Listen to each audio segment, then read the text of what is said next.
لحظة من اللحظات الموجعة جدا. بص يا جماعة، يعني احنا بنقول او ربطنا صح الحوارات بناء عن التعبيرات اللي احنا هنقولها، والكلام اللي احنا هنقوله بناء عن ايه اتكلمنا في القصة دي. ونيرة يعني اللي بيحصل معاها مش سهل زي ما الناس متوقعة، موضوع صعب جدا. وكمان فين يوسف؟ احنا اتكلمنا في الفيديو اللي فات، وفي ناس برضو ربنا يعني يهديها برضو بتنكش. هي معمول يعني، هي اصلا الناس ديت يعني موجودين في الدنيا علشان خاطر الكلام ده، ان هم اصلا دماغهم محتاجه تظبيط. ولكن انا مش شاغل بالي بالمجموعه دي. انا مع الناس المحترمه اللي بتقدر الكلام، اللي بتقدر كل كلمه احنا بنقولها. عشان ما نطولش على حضراتكم، كل صباح عظيم. اللهم صل وسلم وزد وبارك عليك يا حبيبي رسول الله.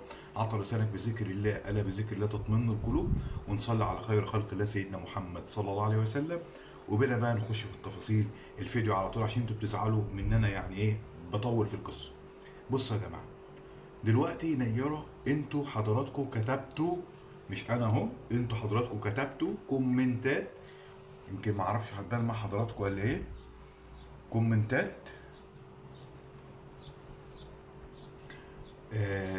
في بعض، في احدى القنوات طبعا البنت شكلها بتموت، ودوها لدكتور كويس. فين ابوها؟ انتوا معاكم فلوس زي الرز من اليوتيوب، عالجوها كويس.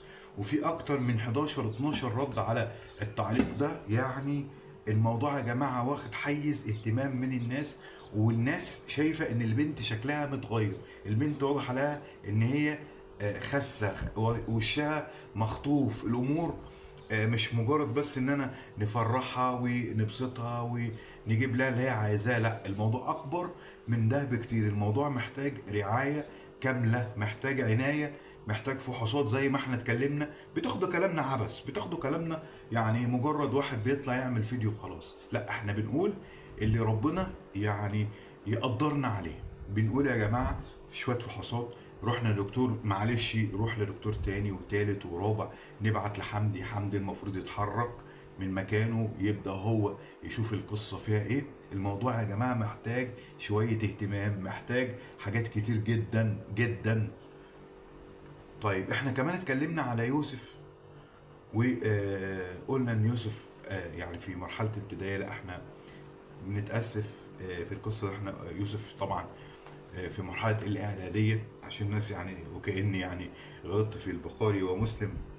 طبعا يعني الناس تقول لك يا عم انت معرفش يوسف في الابتدائي انت. معلش يا جماعه، انا في اوقات بناتي انا ما بتلخبط هم في سنه كام. طبعا انشغال الواحد في الحياه. احنا عشان الناس تقول لك انت فاضي على اليوتيوب، لا والله. انا ممكن بصور لكم قبل مثلا ما انزل الشغل في توقيت الريست بتاع العمل بتاعي على ارض الواقع، ماليش علاقه باليوتيوب. اليوتيوب ده مجرد بس فضفضه بنطلع مع حضراتكم. اي نعم، عندي قناتين، يا ربنا يا رب ييسر لنا الامور، كانوا هم يعني مصدر من مصادر المساعده للدخل بتاعنا. ما هياش برضو المصدر الرئيسي. احنا بنشتغل على ارض الواقع، ودي برضو في ظل الظروف اللي احنا عايشينها. اليوتيوب بنقول اهو بيزق معانا شويه، لان الحياه طبعا صعبه، وربنا يا رب ييسر الامور على الناس جميعا. بصوا يا جماعه، احنا قلنا يوسف في فترة امتحانات، والولد زعلان على أخته، متأثر بالقصة، وكان رافض يطلع في التصوير هنا وهناك. يوسف كمان هو اللي بيظهر مع يحيى، هو بيصور، سواء بيصورهم هو وطبعا زياد، او بيصور يعني بيصور في الحلقات اللي يحيى بيقدمها. فالولد مش بعيد، الولد مش ما حصلوش حاجه زي ما احنا بنسمع في بعض القنوات. ناس يقول لك يعني يوسف لا قدر الله حصل له حاجه كبيره والامور متصعبه عليهم، او الولد اتسجن. يعني احنا اتكلمنا ونفينا هذا الامر، قلنا يا جماعه الموضوع ده مش صحيح بالمره. الناس برضو بتقول احنا دخلنا الفيديو طلعنا من غير ما اي افاده. معلش، ان كان يعني الناس اللي بتقول لك الكلام ده، انا مش شرط ان انا اقعد افهم كل واحد باسمه. انا قلت اللي عندي، وطبعا الناس فهمت والناس عرفت ان انا قلت ايه، وقلت للولد مش محبوس ولا حصل له حاجه زي ما بعض القنوات بتقول. وقلت الولد مشغول في الامتحانات، والفتره دي فتره بتبقى صعبه عليهم. شويه عند خالته ام سما، شويه عند باباه. الامور بالنسبه لهم كده، دي حياه طبيعيه زي بناتي يعني. انا مثلا ليكن عندي قناتي الخاصه، قناه احمد الكابيتانو، ممكن تشوفوا وفاء مره، تشوفوا اسيل مره، ممكن ما تشوفوش الاثنين. ما حياه طبيعيه، حد طبيعي. ممكن البنات مش حابين يطلعوا، مشغولين بحاجه، عندهم امتحانات، عندهم مذاكره. ايه الموضوع؟ طب ما انا عندي كان بناتي عندهم مذاكره وانا بصور على قناتنا الخاصه، ما كانوش بيطلعوا، ما كانوش بيظهروا، كنت انا بقدم القناه او بقدم المحتوى انا وزوجتي على على القناه هناك.